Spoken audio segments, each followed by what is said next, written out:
കഴിഞ്ഞ ദിവസം ഒരു ഗിഫ്റ്റ് വാങ്ങിച്ചിട്ടുണ്ടായില്ല. കറക്റ്റ് 12 മണിയാകുമ്പോൾ അവനെ വിളിച്ച് എണീപ്പിച്ച് കൊടുക്കാൻ വേണ്ടിയിട്ട് ഞങ്ങൾ ഉറക്കമൊക്കെ കളഞ്ഞ് വെയിറ്റ് ചെയ്തിരിക്കുന്നതിൽ എനിക്ക് ഇപ്പം സമയം 11:57 12 മണിയാവാനായിട്ടുണ്ട്. ഇനി ഒരു കുഞ്ഞ് സെക്കൻഡ് മാത്രമേ ബാക്കിയുള്ളൂ. ഞാൻ അവനെ വിളിക്കത്തില്ല. മക്കള് രണ്ടുപേരും നല്ല ഉറക്കമാണ്. 11:51 സമയം പോകാത്തത്. അയ്യോ 12 മണി. ഹാപ്പി ബർത്ത്ഡേ എന്നെ മുത്ത. ഇത് കംപ്ലീറ്റ് ചീറ്റി പോകുന്ന തോന്നുന്നുണ്ട് ഗൈസ്. വിളിച്ചിട്ട് എണീക്കുന്നില്ല.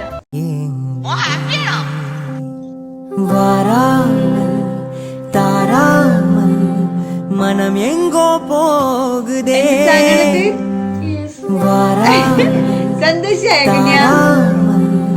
மனம் எங்கோ போகுதே வராமல் தாராமல் மனம் எங்கோ போகுதே